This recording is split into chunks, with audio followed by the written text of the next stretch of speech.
My name is Ayan, and this story is about how my father's land was stolen and how I decided to take revenge in silence. But before I tell you about the revenge, let me start from the beginning, because you need to understand the weight of this story. My father was not a rich man in the modern sense. He was what you might call an old landlord. We had land, good land, on the outskirts of the city. It wasn't just dirt and soil to us. That land was our pride, our legacy, and our bread. Generations had lived off it. The land was fertile, and for years my father grew crops there. He was respected in the community for his honesty. If someone came to him for help, he never turned them away. He wasn't flashy.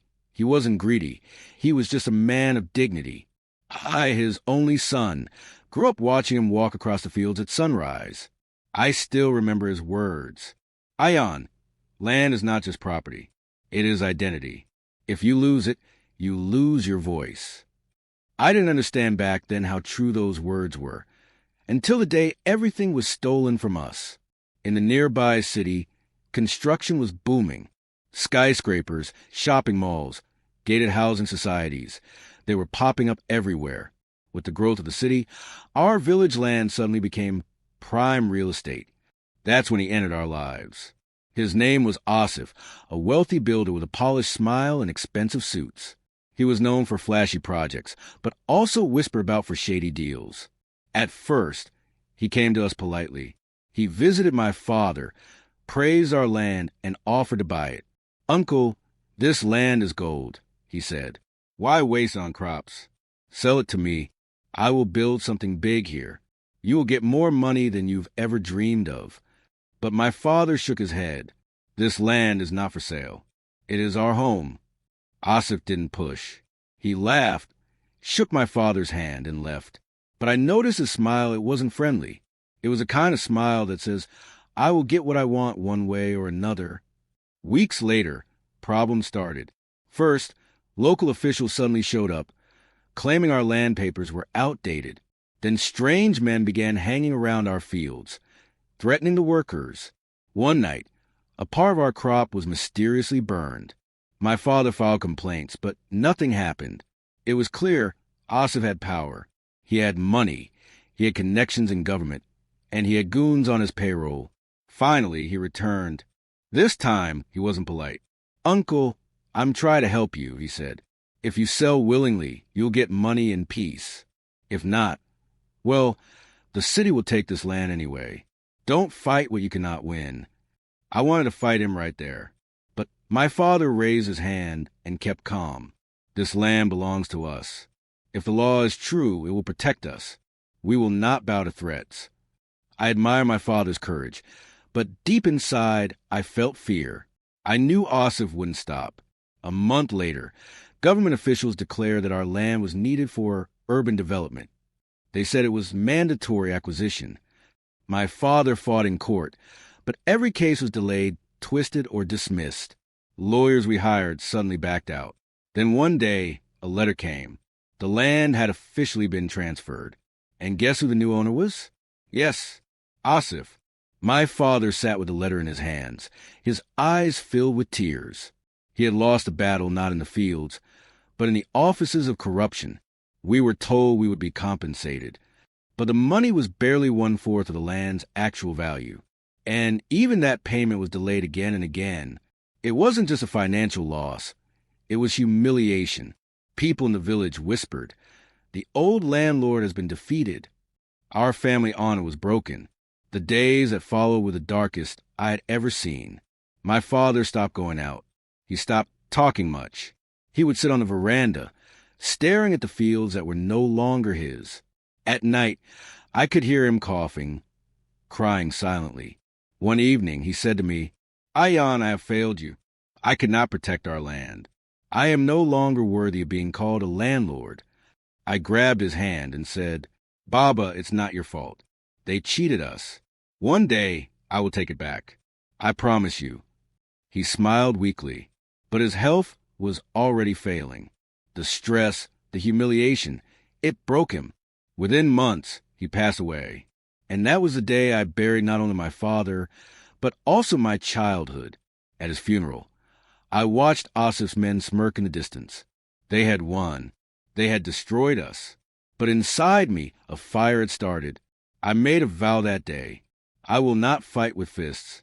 I will not fight with swords. I will fight with patience, intelligence, and silence. And one day, Asif will regret ever touching my father's land. I didn't tell anyone, not even my mother. On the outside, I looked like a defeated man. But inside, I was sharpening my plan. Meanwhile, Asif wasted no time. He announced a new mega project on our land, a luxury housing society with malls, towers, and parks. There were huge banners everywhere. Newspapers praised him. Investors lined up. People said, "This project will change the city." Every time I saw those banners, my blood boiled. They were celebrating my father's land like it was theirs. But I kept quiet, because silence was my weapon. I started working in the city, taking small jobs, making contacts, and learning. I studied how builders worked, their finances, their banks, their contracts. I learned about loopholes, about how projects collapse. I made friends in unusual places. A journalist who hated corrupt builders, a lawyer who believed in justice, and even an employee inside one of Asif's partner banks. Piece by piece, I began building a network, a silent army. Because when the time came, I wanted to strike where it hurt most, not with violence, but with strategy. And so, the stage was set. Asif was rising higher and higher, enjoying the glory of his new project. But what he didn't know was this. A storm was coming, and it was being built in silence by the very son of the man whose land he had stolen. When my father's land was stolen, I made a vow. I would not fight with anger. I would fight with silence, with patience, and with intelligence. And as Asif, the builder, started rising higher and higher, I began preparing my secret plan to bring him down. Asif was everywhere. His smiling face was on billboards. His projects were in newspapers. His interviews were on television. He announced a grand project on our land, Royal Heights City, a massive housing scheme with towers, luxury apartments, malls, and even an artificial lake. Investors rushed in. Middle-class families booked apartments with their life savings. Banks gave him loans. Politicians attended his groundbreaking ceremony, clapping and smiling for the cameras. To the world, Asif was a visionary businessman. To me, he was a thief who had destroyed my father. Every time I walked past one of his billboards, my blood boiled. But I reminded myself of my vow, patience. I knew that rushing into a fight would destroy me. Asif was powerful, connected, and ruthless. If I attacked without preparation, I would lose everything. So I decided to learn. I took small jobs in the city. At first, I worked as a clerk in a construction office. I learned how builders raise funds, how they apply for bank loans, how they get government approvals. Then I worked under a property lawyer. There, I studied the contracts, the hidden clauses, the loopholes. I saw how a single technical mistake could make a project collapse. Later, I even managed to get a job at a real estate marketing company. I watched how builders fooled buyers with flashy advertisements while hiding the truth about legal issues. Every job I took, every paper I studied, every conversation I overheard, it was all training for one purpose: to destroy Asif's empire. But knowledge alone wasn't enough. I needed allies. Slowly, I built my silent network. A journalist who had been blacklisted by builders for exposing scams. He became my voice in the media. A lawyer who hated corruption. She taught me how to strike legally without being caught. An employee inside a major bank that funded real estate projects. He gave me inside information about Asif's loan applications. And finally, a group of young activists who wanted to fight land grabbing. I didn't tell them everything. I didn't say this was personal. I simply told them I wanted to expose corruption in real estate. They agreed to help. To the world, Asif looked invincible. But I had learned one truth. Every builder has a weakness. And Asif's weakness was greed. He wanted to expand too quickly. He launched 3 new projects at once, using loans and investors' money. He didn't wait for one project to finish before starting another. This meant his empire was like a house of cards. One strong push and it could collapse. My first strike had to be small, but sharp. something that would shake his confidence. Through my bank contact, I discovered that Asif had applied for a huge loan to speed up construction. I also found out that some of his land titles were fake. If this information reached the right people, his loan could be blocked. I passed the documents to my lawyer friend. She filed a complaint to the banking regulator. At the same time, my journalist friend published a small article questioning Asif's land records. The result? One of the banks delayed his loan, calling it under review. It wasn't enough to stop him, but it was the first crack in his armor. Asif still acted confident. He threw parties, he gave interviews, he showed off his new luxury car. To the public, he looked untouchable. But I knew something he didn't know. Cracks spread silently. One night, as I sat on the rooftop of our house, I looked at the city lights. Somewhere out there, on my father's stolen land, machines were working day and night to build towers. I whispered to myself, "Keep building, Asif. The higher you rise, the harder you will fall." Months passed. Asif's project started attracting protests. Why? Because I made sure of it. Through the activist group, we exposed that his project didn't have proper environmental clearance. We revealed how he was planning to cut hundreds of old trees near the land. Soon, small protests began. Students held banners. Environmentalists filed petitions. Media started covering the protests. Asif laughed at first, calling it nonsense. But slowly, the noise grew louder. Investors started asking questions. Buyers started worrying. Still, Asif pushed forward. His greed blinded him. He thought money could silence everyone. But little did he know, his empire was standing on the edge. Back in my village, people still called us defeated. They said, "Your father lost. Forget the land. Move on." I smiled but said nothing, because I knew something they didn't. Revenge does not need noise. It grows in silence, like roots underground, until the time comes to break through the soil. I was patient. I was waiting. By now, Asif's reputation was beginning to show small cracks. Buyers whispered that his project might be delayed. A few investors quietly pulled out. Banks became cautious. But Asif's arrogance only grew. He launched a new campaign, Royal Heights, a dream city for the future. He hired celebrities to promote it. He doubled his advertisements. He was dancing on the stage. But he didn't know that the stage beneath him was burning. Because my next strike would not be small. It would shake the foundation of his empire. And so, as Asif smiled for the cameras, I prepared my next move. I had enough documents, enough evidence, and enough allies. One major push, and his tower of greed would begin to collapse. The son of the landlord was still silent. But silence was about to turn into a storm. Revenge is slow. Revenge is silent. But when it begins, it shakes everything. My father had once told me, land is not just soil, it is power. Asif stole that power. And now, it was time for me to steal it back. Not with guns, not with fists, but with patience, proof, and pressure. At first, Asif looked untouchable. His project, Royal Heights City, seemed unstoppable. Bulldozers roared on the land that once belonged to my family. Towers of concrete started rising. Sales offices were crowded with buyers. Young couples dreamed of moving into luxury apartments. Rich investors booked whole floors in cash. On the surface, Asif was a king. He gave interviews, laughed at critics, and even donated money to charity events just to look like a man of the people. But underneath, cracks had already started. The first bank had delayed his loan. Protests about environmental damage had shaken investor confidence. My lawyer friend had quietly filed another petition, claiming irregularities in land transfer. None of these were big enough to stop him, but together they were like termites, eating away at his grand castle from inside. And I was feeding those termites every single day.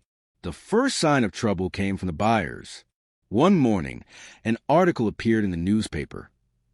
Royal Heights under legal scrutiny? It was written by my journalist friend.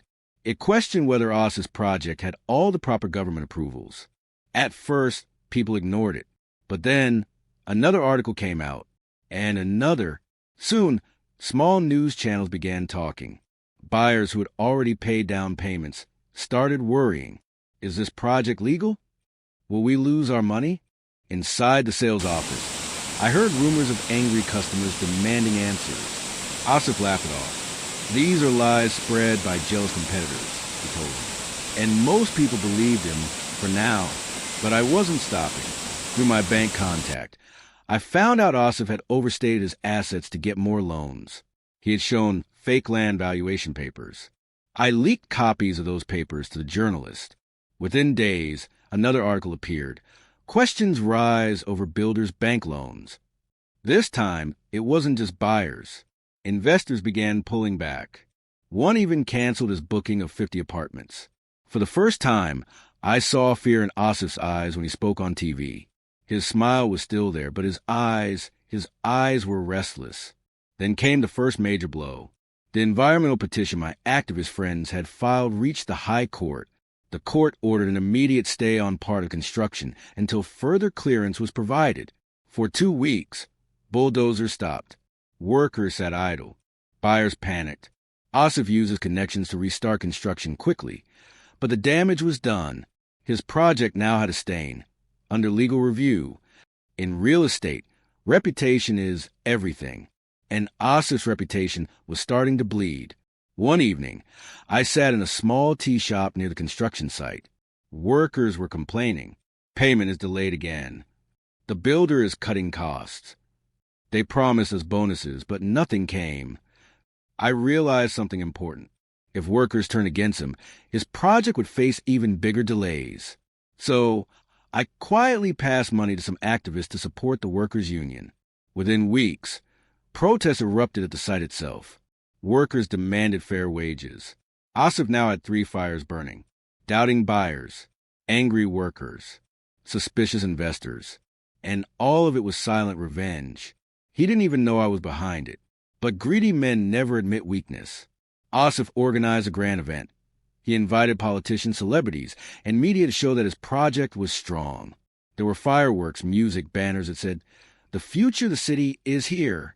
People clapped, cameras flashed, and once again, Asif smiled like a king. But I knew it was desperation. A drowning man splashes the most before sinking. My next strike was financial.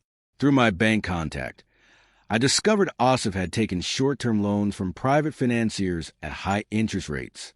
He was betting everything on selling apartments quickly.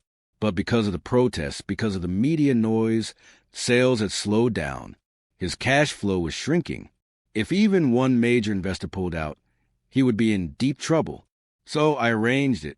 Through my journalist friend, I spread rumors that one of his biggest projects in another city was collapsing. It wasn't even fully true, but in the world of investors, rumors are poison. Within days, one of his largest investors, an overseas businessman, backed out and demanded a refund of millions. Asif was shaken.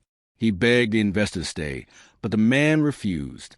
For the first time, Asif's mask slipped. He was angry. He shouted at his managers, fired a few employees, and threatened journalists. The king was losing control.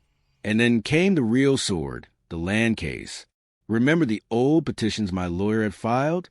Finally, the court admitted one of them for full hearing. The claim was simple. The land transfer from my father to Asif was illegal, forced, and fraudulent. This shook Asif's empire like an earthquake. If the court even considered the case seriously, investors would run, banks would freeze, and buyers would panic. And that is exactly what happened. News channels reported, "Court questions builder's land deal." Social media exploded. People shared posts. Is Royal Heights built on stolen land? My father's name appeared in newspapers again. For the first time since his death, his truth was reaching the world. I felt my chest burn with both pain and pride. By now, construction was slowing down. Trucks stopped arriving. Workers left. Buyers lined up outside his office, demanding refunds. Asif tried to fight back. He bribed officials. He threatened journalists. He even filed counter cases. But nothing worked. His empire was bleeding from too many wounds. And I kept adding salt silently, carefully, patiently. One night, I received a call from my bank contact. Asif's main loan is about to be canceled. The bank thinks his assets are fake.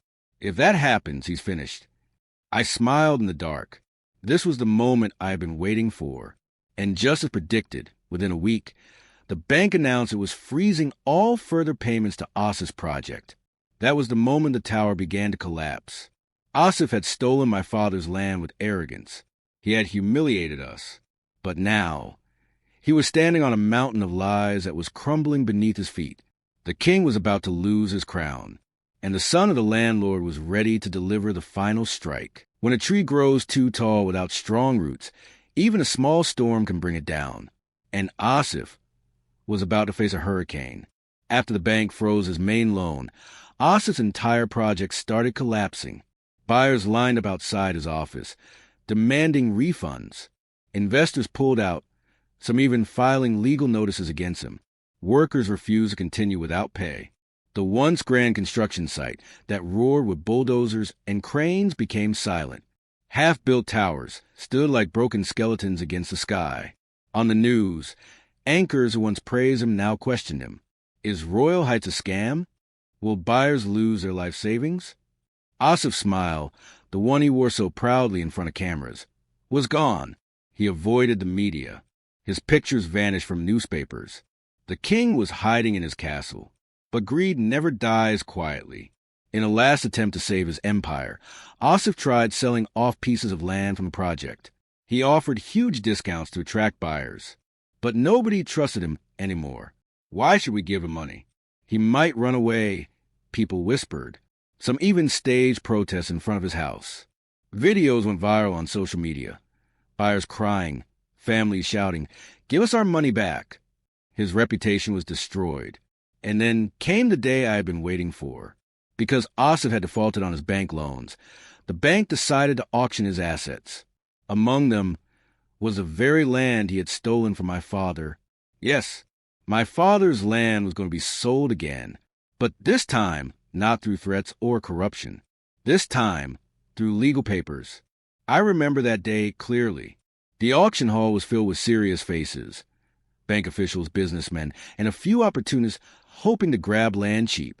And there, sitting in the corner, quietly was me, the same boy whose father had been humiliated, the same boy who had buried his father with a broken heart, the same boy who had vowed silent revenge. My hands were steady. My eyes were calm. I had prepared for this day for years. The bidding began. Prices went up slowly. But Asif's land, my father's land, had lost its shine. With all the scandals and legal troubles, nobody wanted to risk buying it at a high price. And so, when the time came, I raised my hand. I placed my bid. It was half the market price. The hall went silent. Nobody challenged me.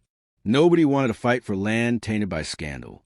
And just like that, the land was mine. My father's land. Back in our name. Legally. Permanently. When Asif heard the news, he lost control. Witnesses say he smashed glasses in his office. He shouted at his managers. He even fainted once when he realized what had happened. The empire he had built with arrogance had collapsed. The land he stole had returned to the very family he destroyed. And worse, he had been forced to sell at the lowest price, not to a stranger, but to me, the son of the man he humiliated. That was a true revenge. But I wasn't done. I could have sold the land for profit. I could have built my own project. But I didn't, because to me, this land wasn't about money. It was about my father's honor. So instead of towers and malls, I decided to build something different. I built a school, a place where children from poor families could study for free. On the opening day, I placed a stone at the gate. It read, "This land belongs to the people," in memory of landlord Rahman, a man of honesty and dignity. When I stood there, watching children run into school, I felt tears in my eyes. For the first time since his death, I felt my father smiling from above. Asif? He disappeared from the headlines. His projects collapsed one after another. Investors sued him. Banks chased him. He sold his mansion and luxury cars to survive. The man who once ruled the city with arrogance was now just another failed builder, forgotten in the shadows. People whispered his name with disgust. Do you remember Asif? The corrupt builder who lost everything. But my father's name lived on, not in shame, but in honor. Every time a child studied in that school, every time a parent blessed me with prayers, I felt my father's soul rest in peace. Revenge doesn't always need fire. Sometimes revenge is silence. Sometimes revenge is patience. And sometimes the sweetest revenge is to rebuild what was destroyed, not for yourself, but for the people. I didn't just take back my father's land. I took back his honor. And I made sure the world remembered the difference between greed and dignity. This was not just about property. This was about justice. And in the end, justice was mine.